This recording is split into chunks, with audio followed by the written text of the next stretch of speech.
తెస్సలోనికీయులకు వ్రాయబడినటువంటి మొదటి పత్రిక మొదటి 16వ వాక్యంలో ఈ మాట ఉంది. ప్రతి విషయమునందును కృతజ్ఞతాస్తుతులు చెల్లించుడి. ఇలాగ చేయుట యేసుక్రీస్తునందు మీ విషయంలో దేవుని చిత్తం. వాక్యాన్ని మనం చదువుతూ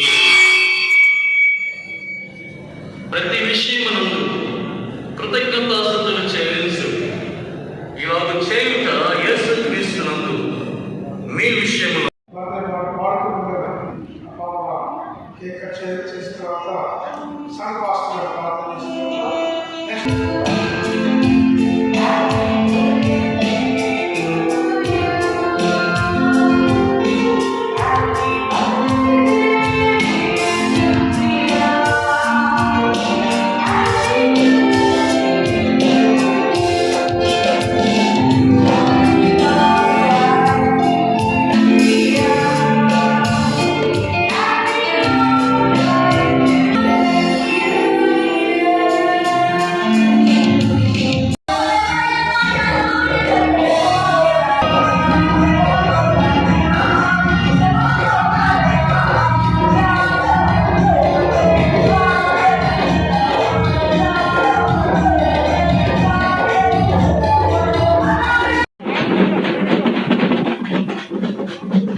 ఎన్నో వందనాలు అనే పాట పాడుతున్నాం.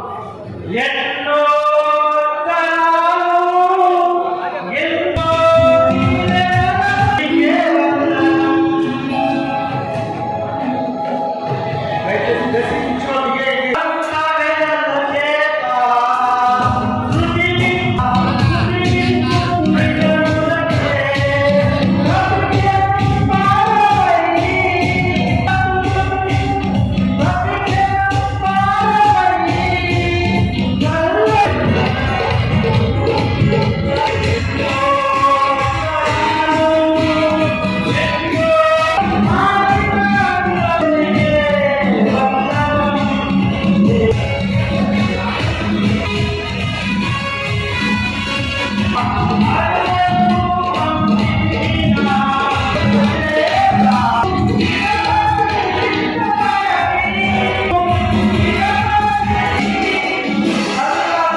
ప్రార్థన చేసుకుందాం.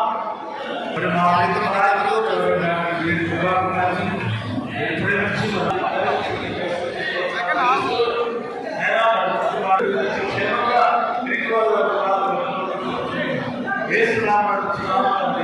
ఆమె తండ్రి కుమార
ఎడం వైపు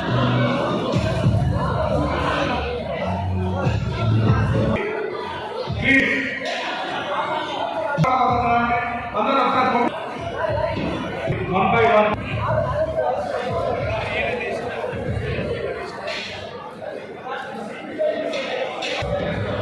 దయచేసి మీరు అందరూ రండి సార్.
అందరూ సమాజ సేవకి పుట్టిన దివాకరణ పుట్టినరోజు సందర్భంగా వారికి పుట్టినరోజు శుభాకాంక్షలు తెలియజేస్తూ నిండు నూరేళ్ళు వారి సేవలు యేసు ప్రేమానురాగాలతో నిరంతరం కూడా వారు చేస్తున్నటువంటి సేవలు నిరంతరం కొనసాగాలని వారి సల్లలు నీడలో కావులు నియోజకవర్గంలో ఉన్నటువంటి క్రిస్టియన్ సోదరులు అందరూ కూడా బాగుండాలని, అందులో నేను కూడా బాగుండాలని మనసారా కోరుకుంటూ కొందరి జనం సంపాదన కోసం పుడతారు, కొందరి జనం సమాజ హితం కోసం పుడతారు.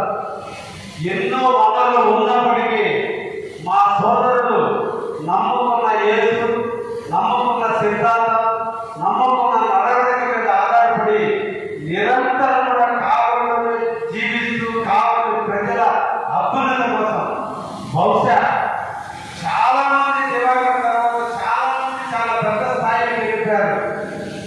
ఇన్ని రాష్ట్రాల్లో ఏబిఎన్ సంస్థలకి ఈడీగా ఉన్నప్పటికీ కూడా ఎక్కడ కూడా గర్వం అనేది ఎప్పుడు కూడా చూపించకుండా గ్రౌండ్ ఎత్తుతూ ఎక్కడ ప్రేమించే వాళ్ళు ఉన్నారో వాళ్ళ పక్కనే నివసిస్తూ బహుశా ఇటువంటి వాళ్ళు ఏ మెట్రోపాలిటన్ సిటీలోనో మెడ్రాస్లోనో హైదరాబాద్లోనో బాంబేలోనో నివసించాలని కోరుకుంటారు.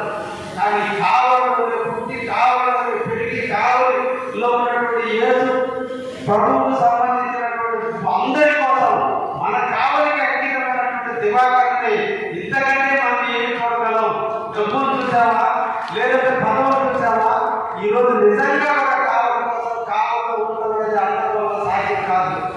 కొద్ది సంపాదిస్తేనే సిటీలోకి వెళ్ళిపోవడం రోజుల్లో డబ్బుకు ప్రాధాన్యత కాదు, మనసుకు ప్రాధాన్యత ఇవ్వని కావలిలో ఉంటున్నటువంటి మా సోదరుడు దివాకర్ గారిని మరీ జన్మదినాలు జరుపుకోవాలి. మా కుటుంబ నేలలో ఎప్పుడు కూడా ఏ చేసే కార్యక్రమాలు నిరంతరం జరగాలి. వారి చెయ్యికి ఎప్పుడు ఎముకలేదు, పెట్టడమే తెలుసు, తీసుకోవడం చేయగలిగింది. మనసు ఉన్నటువంటి మిత్రుడు దొరకడం నా అదృష్టంగా భావిస్తూ నేను వాళ్ళ కాలేజీలో లెక్చరర్గా చాలా మంది 1994 సంవత్సరంలో మొట్టమొదట దివాకర్ గారిని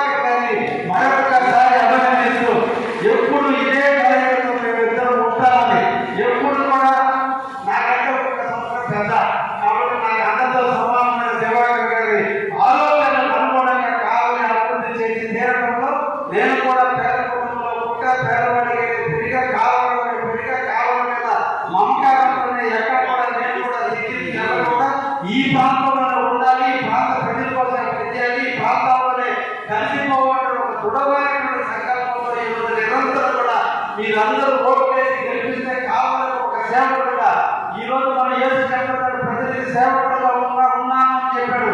ఆయన బాధలో నేను కూడా ఒక సేవకుడుగా నిరాడంబర జీవితాన్ని అనిపిస్తూ రోజుకి 18 గంటల కోసం కావాలి పట్టణం కోసం కావాలి నియోజకవర్గ అభివృద్ధి కోసం నిరంతరం కూడా కృషి చేస్తున్నా. తప్పకుండా దివాకర్ గారి ఆధ్వర్యంలో ఇంకా కావాలని అభివృద్ధి చేసేదానికి సోదరుడు సలహాలు కూడా తీసుకుని ముందుకు పోతామని కూడా తెలియజేస్తూ ఆ కుటుంబం ఎప్పుడు కూడా యేసు యొక్క దీవెన ఆ కుటుంబానికి మెండుగా ఉండాలని ఆ దివాకర్ గారిని ఎప్పుడు ఆయుధాలతో అత్యక్షతో ఈ కావలికి నిరంతరం సేవ చేయాలని మనసారా కోరుకుంటూ వారు జన్మదిన శుభాకాంక్షలు తెలియజేస్తున్నాను. Thank you very much. నేను అట్లా చెప్తున్నా, సదరన్ రీజన్, సెంట్రల్ రీజన్, అలాగే northern reason, western reason, Deccan reason, ఈ 5 రీజన్స్ ఉంటాయి. 5 రీజన్స్లో దాదాపుగా కొన్ని లక్షల చర్చెస్ ఉన్నాయి. వీటన్నిటికీ మేము ఆధిపత్యం చేస్తూ ఉన్నాం. వీటిల్లో గడ్డాసాయి వారు గౌరవించి సంస్థని డ్యామేజ్ చేయకుండా ఉన్నతమైన స్థితిలో ఉండాలని మమ్మల్ని అడిగినప్పుడు మేము ఎలక్షన్స్ ఒప్పుకున్నాం, కమిటీకి ఒప్పుకున్నాం. దాన్ని జనసేన నాయకుల గారి ద్వారా జరుగుతుంది. నేను దాంట్లో 100%గా నేను పనిచేయడానికి మనం చేసుకున్నాం.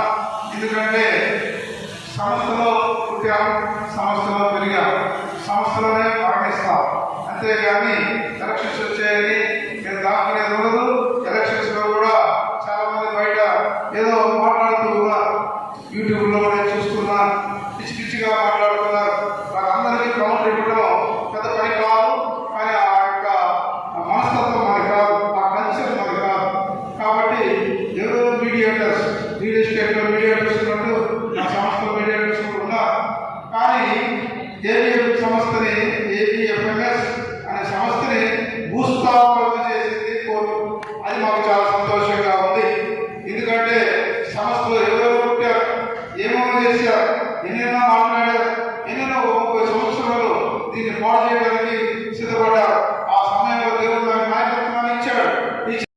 ఎందుకంటే నేను నమ్మదాలు లేదు, విరోధంలో బాంబులు తీసుకున్నాం, కత్తులు తీసుకున్నాం, తుపాకులు తీసుకున్నాం, ఒక కాలం ఇస్తే 10 కాళ్ళు పోయాం. అలాంటి పరిస్థితులు ఎన్నో వచ్చాయి. 100 కేసులు చేసుకున్నాం. నా ఒక్కడి మీదనే 75 కేసులు ఉండేవి. అలాంటి కేసులన్నీ దేవుడు కొట్టేశాడు. ఈరోజు ప్రశాంతంగా ఉన్నాం. కాబట్టి ఎలక్షన్స్ కూడా ప్రశాంతంగా జరుపుటకు దేవుడు నాకు జ్ఞానాన్ని ఇవ్వాలని, మనసుని ఇవ్వాలని, సమస్ఫూర్తి ఇవ్వాలని, అలాగే స్పాంటేనియస్ గా పనిచేయటకు దేవుడు నాకు అగ్ని ఇవ్వాలని దేవుడు నేను ప్రార్థిస్తున్నాను. మీలో ఎలక్షన్స్ ఉంటాయి. దాన్ని హైకోర్టు జడ్జి గారు, మెడ్రాస్ హైకోర్టు జడ్జి గారు వారు ఎలక్షన్స్ జరుపుతారు. ప్రాక్టికల్ గా ఇద్దరి మధ్యలోనే ఎలక్షన్స్ జరుగుతాయి.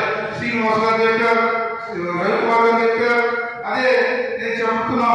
నేను చెప్పేది కూడా కేవలం బ్యాప్టిస్ట్ సంఘాలు బాగుపడాలని, సంస్థ బాగుపడాలని, వేల లక్షల కోట్ల ఆస్తులు కలిగి ఉన్నాం. వెస్ట్ బెంగాల్ నేను చెప్తాను, మీరు వినండి. మీరు నమ్ముతారో లేదో, మన సంస్థ ఎంత పెద్దదో, ఎంత విస్తారమైనదో, వేల కోట్ల జనం క్రైస్తవత్వం మనకు ఉన్నదో, మన ఎక్కడ మన నాయకత్వం ఎంతమంది నడుస్తున్నారు, ఎన్ని సంఘాలు వస్తున్నాయో, ఎన్ని ప్రార్థనలు జరుగుతున్నాయో, ఎన్ని ఉపవాస ప్రార్థనలు జరుగుతున్నాయి, ఎన్ని కమిటీ ప్రార్థనలు జరుగుతున్నాయి, ఇవన్నీ నేను చూస్తూ ఉన్నాను. సంఘం కోసం, సంస్థ కోసం, క్రైస్తవ కోసం, నాయకత్వం కోసం, చంద్రబాబు గారి నాయకత్వాన్ని గౌరవించడానికి క్రైస్తవం రాష్ట్ర ఎలక్షన్స్ లో ఎంత ఉత్సాహంగా పనిచేసింది నేను చూశాను. అలాగే మన సంస్థ చాలా పెద్దది. తమిళనాడు, ఆంధ్ర, ఒరిస్సా, తెలంగాణ, ఒరిస్సా, బెంగాల్, బీహార్, జార్ఖండ్, ఇన్ని రాష్ట్రాల్లో మన సంస్థ విస్తరించి ఉంది. అది నేను సభాముఖంగా సంతోషంగా గుండె మీద వేసుకుని చెప్పగలను. ఎందుకంటే బ్యాప్టిస్ట్ సంఘాలు ఎంతో గొప్పమైనవి. దైవజనంగా చెప్తూ బ్యాప్టిస్ట్ సంస్థలో ఆయన ఎంతో గొప్ప సేవ చేశారు.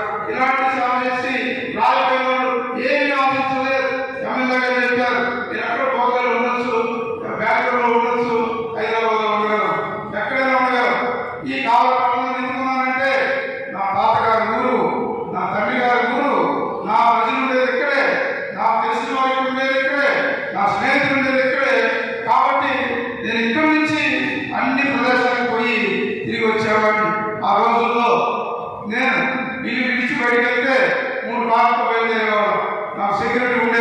18 మంది సెక్యూరిటీ పెట్టుకొని నేను 3 ఫార్చునర్ సఫారీ తీసుకొని చాలా దూరం వెళ్ళేవాడు, చాలా క్యాంపు తిరిగేవాడు, లక్షల కిలోమీటర్లు తిరిగారు. తిరిగి ఎంతో గొప్ప పరిచయం చేశాం. తెలంగాణలో కూడా మేము గొప్ప పరిచయం చేశాం. ఢిల్లీలో చేశాం. దాంట్లో దేవచంద్ర గారు ఉన్నారు. ఢిల్లీలో 25 కిలోమీటర్లు ర్యాలీ చేశాను. నేను క్రిస్టియన్స్ ని ఎస్ఎస్ గా ఉంచుకున్నాను. ఎస్ఎస్ని క్రిస్టియన్స్ ఎస్ఎస్ గా మీరు అంగీకరించాలని మేము పెద్ద ర్యాలీ చేశాం. ఆ ర్యాలీలో నాకు మన వెకుట అన్నలు కూడా ఉన్నారు, చాలా మంది ఉన్నారు. నాగరాజు వీళ్ళందరూ కూడా ఫ్రంట్ లో ఉండొద్దు, అక్కడ పోలీసు ఉంది, సిఆర్పీ ఉంది, మన వాళ్ళు బస్సులో కొట్టారు, కార్లో కొట్టారన్నా నేను మరణించడానికి సిద్ధపడి ఆ ర్యాలీ ముందుకు తీసుకెళ్ళాను. ఘనంగా జరిగింది, ఉన్నతమైన స్థితిలో జరిగింది. ఈ ఎలక్షన్ నా దృష్టిలో చాలా చిన్న ఎలక్షన్, నా దృష్టిలో చాలా చిన్న ఎలక్షన్. మళ్ళీ చెప్పగలం, ఎందుకంటే ఇంతకాలం పరిచయం చేసిన మేము ఈ ఎలక్షన్లో గెలవకపోతే అసలు క్రైస్తవ దేవుడు లేడని అనాలి. ఎందుకంటే ఎంతో మంది నాయకులు, నాకు దేవాలయం గారు మెడికల్ గా ఎంత సేవ చేశాడో చాలా గొప్ప సేవ చేశాడు. ఫ్రాంక్లిన్ గారు గొప్ప సేవ చేశారు. అలాగే యశ్వంత్ గారు గొప్ప సేవ చేశారు. సజీవరాజు గారు చాలా గొప్ప సేవ చేశారు. సీనయ్య లా ఆఫీసర్గా ఎంతో చేశాడు. రవికుమార్ గారు లెక్చరర్ అయినప్పటికీ సంస్థ మీద ఆయనకున్న ప్రేమ అనురాగం చూస్తుంటే ఇలాంటి వాళ్ళు కొమ్మలుగా ఉన్నారని నేను తెలియపరుస్తున్నాను. సంస్థ కోసం ప్రాణం పెట్టేవాళ్ళు ఉన్నారు, సంస్థ కోసం త్యాగం చేసేవాళ్ళు ఉన్నారు, సంస్థ కోసం శిల్లేసుకునే వాళ్ళు ఉన్నారని నేను తెలియపరుస్తున్నాను. అలాంటి పిచ్చి మాటలు ఎవరు మాట్లాడినా ఇచ్చారు. ఎందుకంటే సంస్థని అరిచేతిలో పెట్టుకుని చెప్పగలం, సంస్థ గురించి పిన్ మాట్లాడగలం. అలాంటి పరిస్థితుల్లో ఏదో చాలా మంది తెలియని వారు, సంస్థ అంటే తెలియని వారు, క్రిస్టియానిటీ అంటే తెలియని వారు కూడా సంస్థ మీద కేసులు వేస్తూ ఉన్నారు. ఇవన్నీ ఎలక్షన్స్పోతాయి, ఎలక్షన్స్ తప్పకుండా పోతాయి. ఏపీ వచ్చింది, చాలా చీటింగ్ చేసింది, చాలా దుర్మార్గమైన పనులు చేశారు. సంస్థలో కొన్ని వేల రామాయపట్నం పరిశుద్ధమైన స్థలం, మనకి Ramayapatnam Holi land, Baptist Holi land Ramayapatnam స్థలాన్ని 100 ఎకరాలు అమ్మేశారు. అమ్మని పర్సన్స్ దాన్ని నేను లీగల్గా అటాక్ చేశాను. నాకు చాలా బెదిరింపులు వచ్చాయి, చాలా బెదిరింపులు వచ్చాయి. నేను చంపేస్తామని, నిన్ను ఈ రూట్ ఎట్లా నాకు తెలుసు, నువ్వు ఎట్లా చర్య చేస్తావో తెలుసు, నేను చంపేస్తాం. నీ ఇంటికి వచ్చినంత నీ ఆఫీస్ వచ్చినంతని నాకు చాలా కబుర్లు వస్తే, ఎవరైతే నేను అనుకోవడం కానీ ఒక క్రైస్తవుడిగా ఎవరైతే ఆ దుర్మార్గం తీసుకున్నారో, ఇది కొన్నారో వారి కుటుంబంలోనే మాట జరిగింది. ఆ కుటుంబంలో దారుణంగా చంపబడ్డారు. ఇది చంపబడ్డారు. పోలీస్ నన్ను ఓటౌట్ చేసింది, నేను ఆయన కేసు చేసుకున్నాను, నన్ను ఓటౌట్ చేసింది. కమా నన్ను ఎంక్వైరీ చేయండి, ఇంటర్వ్యూ చేయండి, ఐఎమ్ రెడీ అన్న. ఎందుకంటే నేను లీగల్గానే ఫైట్ ఇవ్వడానికి డిసైడ్ అయ్యాను. ఆ రోజుల్లో ఇల్లీగల్గా కూడా నేను చాలా వెళ్ళాను, ఎన్నో కార్యక్రమాలు చేసిన. నేను వస్తుంటే ఇళ్ళకి తాళం వేసుకున్న ఉన్నాయి అపోజిషన్ వారు. నేను వస్తుంటే గవర్నమెంట్లో దండం పెట్టి మమ్మల్ని చెక్ చేయడం కొట్టద్దని వాళ్ళు ఉన్నారు. నేను వస్తుంటే ఊర్లో పెట్టి నెల తరబడిపోయిన వాళ్ళు ఉన్నారు. నేను అన్ని వదిలేసి సంస్థ కోసం నేను చాలా నా మిస్సెస్కి ఎప్పుడు చెప్తుంటాను, ఎన్ని రాళ్ళ పడ్డా తలంచుకుందాం, ఎన్ని రాళ్ళు పడ్డా తలంచుకుందాం, ఇక తప్పదు అన్నప్పుడు నా పవర్ ఏదని చూపిస్తానని తెలియపరుస్తున్నా. సంస్థని ఎవరు పాడు చేసినా, ఎవరు కుక్కరించినా, విస్తరణ చేసినా, దివాకరు కంట్రోల్లో రానంత వరకు ఎలాంటి పరిస్థితుల్లో సంస్థ వర్తిల్లుతుందని నేను తెలియపరుస్తున్నా. నేను డబ్బులు ఆశించడం లేదు, నేను హెలికాప్టర్ ఆశించడం లేదు, నేను ఇంటికారు ఆశించడం లేదు. నన్ను చాలా మంది అడిగారు, ఎమ్మెల్యే గారికి బాగుంది, నువ్వు కూడా అనుకున్నాను అని అంటే, ఎమ్మెల్యే గారు చాలా పెద్దవాళ్ళు, నేను చాలా చిన్నవాడిని. ఎందుకంటే వారికి అవసరం, నాకు అవసరం లేదు. నాకు ఒక ఇన్నోవాలో వార్షిక జాబ్, ఎందుకంటే నేను 10 మందికి చాట్ చెప్పాల్సిన అవసరం ఉంది, 10 మందికి నేను దానం చేయాల్సిన అవసరం ఉంది. పుష్టివాదిని, రోగిష్టివాదిని నేను వారికి మెడికల్ కిట్ ఇవ్వాల్సిన అవసరం ఉంది అని నేను చాలాసార్లు చెప్తూ ఉంటాను. నన్ను ఎక్స్పెక్ట్ చేయాలి కాబట్టి నేను ఆర్డినరీగా చాలా అనుకుంటారు. ఆయన చాలా పెద్దవాడు, ఆయన కలవడం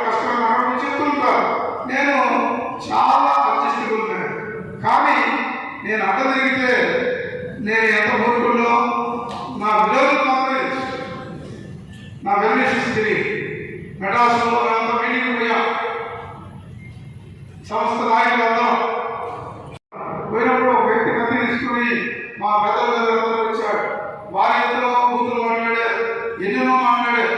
వచ్చేసేవారు మీటింగ్ పెట్టుకోలేకపోయాం. హోటల్లో వచ్చి హోటల్లో పెట్టుకున్నాం. ఆ స్థలం మంది, ఆ సంస్థ మంది, ఆ బిల్డింగ్ మంది ఇతరులు వేసేది మమ్మల్ని.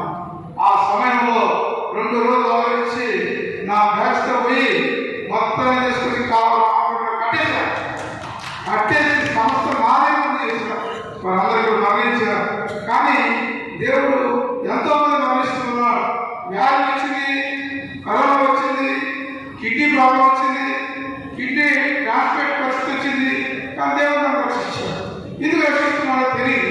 ఆ సమయంలో మీరు నమ్మకం లేదు. 2 నెలలు నేను ఆపరేషన్ పోస్ట్పోన్ చేశాను. డబ్బు లేక పోస్ట్పోన్ చేశాను.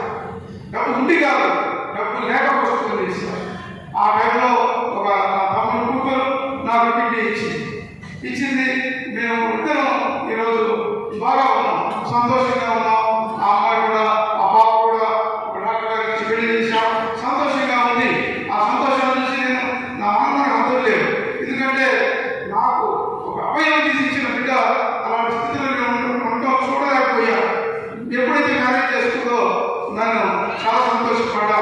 ఎందుకంటే మనం ఎవరినైనా సరే మన ఇంటికి వచ్చి అయ్యా దేహి అంటే మనం గమనించాలి. అయ్యా నేను యోగిస్తుంటే వాడిని హత్తుకొని వాడు చేయాల్సిన అని మనం చేసి పెట్టాలి. అలాగే అర్ధరాత్రులు మనం నీకు ఈ మాట చెప్పాలి. అమరావతి రైతులు దాదాపు 800 మంది పాదయాత్ర చేస్తున్నారు కావాలి పట్టణంలో. వచ్చినప్పుడు స్నానం లేదు, వారికి రెస్ట్ పెట్టాలి. ఎవరు ఇవ్వలేదు, అందరూ భయపడిపోతున్నారు. ఎమ్మెల్యే గారు భయపడిపోతున్నారు, ఎక్స్ ఎమ్మెల్యే గారు భయపడిపోతున్నారు. అది నేను చూశాను. ఈ లోపల సీఎం గారు వచ్చారన్నమాట. వచ్చి అయ్యా ఇది పరిస్థితి అంటే అలా చేసి మన కాంపౌండ్ అంతా పట్టుకోండి, అంతా పట్టుకోండి అని చెప్పాను. చెప్పినప్పుడు వారు వచ్చారు. ఇదే చర్చిలో పట్టుకున్నారు, అందరూ ఈ కాంపౌండ్ లో పట్టుకున్నారు. ఉదయం బ్రేక్ఫాస్ట్ నేనే ఇచ్చాను, చేశారు. నేను ఎంత సంతోషపడ్డానంటే మన రాష్ట్రం కొరకు వారు పాదయాత్ర చేస్తున్నారు, మనం మన సంఘం ఆదరించిందని సంతోషపడ్డా. మన సంఘం అంత టిఫిన్ పెట్టగలిగామని సంతోషపడ్డా.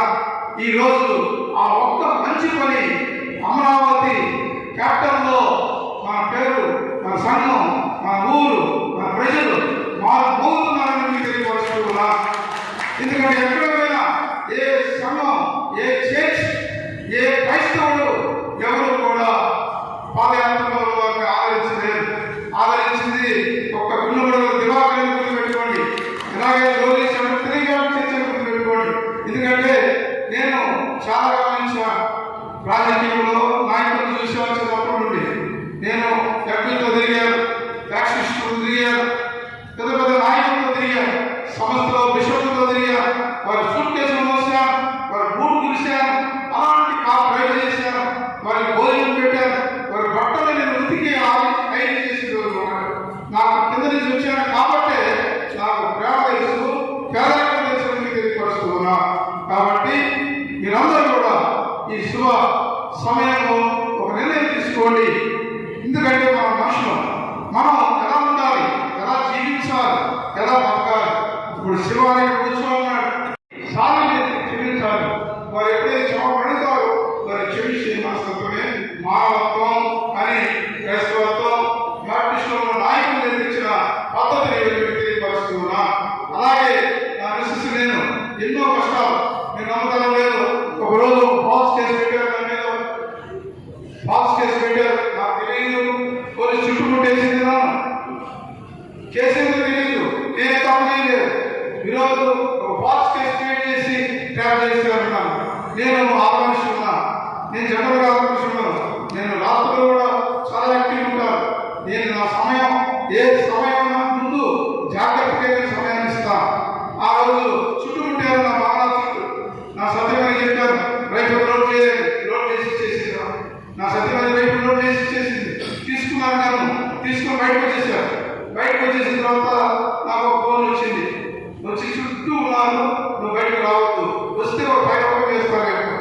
ఎవరో తెలియదు, పోలీసా అర్థం కావట్లేదు. పోలీసు ఎందుకు వచ్చింది, ఎవరి కోసం వచ్చింది,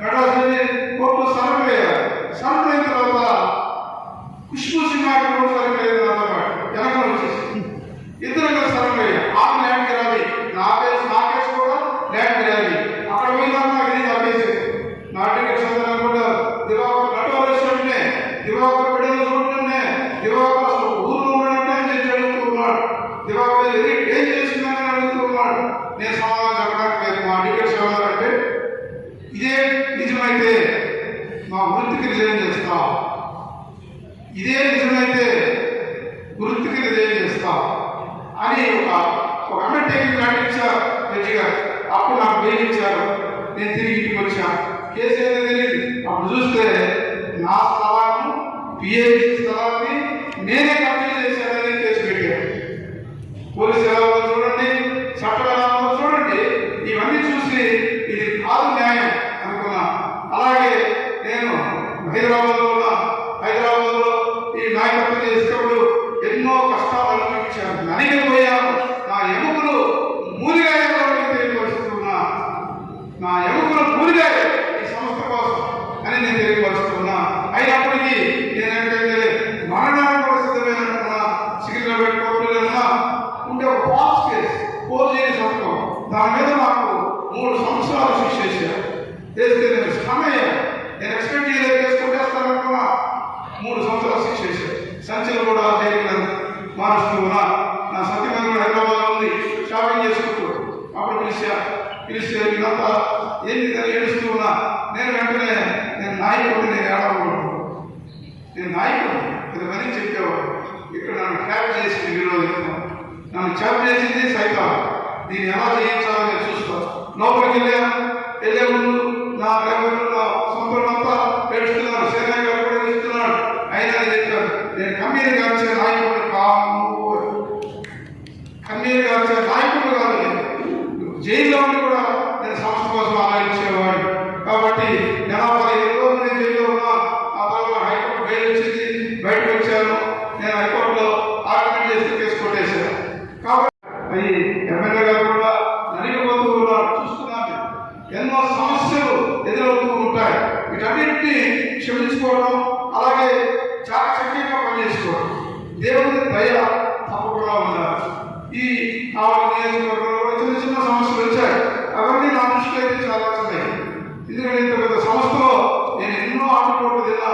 నా కాలం ఆపారు, నన్ను చంపాలని ప్రయత్నించారు, నన్ను వెంబడించారు, నా ఫుట్బాల్ చూశారు. ఎన్నో జరిగింది. అన్నింటిలో చేయించారంటే ఒక యేసు క్రీస్తు నమ్మకమే. కాబట్టి నేను దీంట్లో బతుకుతున్నానని తెలియపరుస్తున్నా. సంస్థ కోసం ఆ కుటుంబం ఎల్లప్పుడూ దివారాత్రులు పనిచేస్తుందని నేను తెలియపరుస్తున్నా.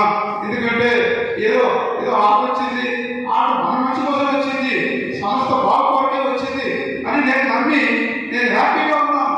కానీ ప్రజలు మాట్లాడుతున్నా. కాబట్టి విజయం మందే. మీద ఎలక్షన్స్ ఉంటాయి, ప్రతి ఒక్కరు రెడీ ఉంది. అలాగే నేను ప్రతి ఏరియాకి నేను మీద ఒక టీం ఏర్పాటు చేసుకొని ప్రతి రీజన్ నేను తిరుగుతాను. అలాగే ఎలక్షన్ ప్రతి రీజన్లో నేను ఉంటాను కూడా. ఉండి ఎలక్షన్ చేసుకొని సంస్థ బాగుపడు.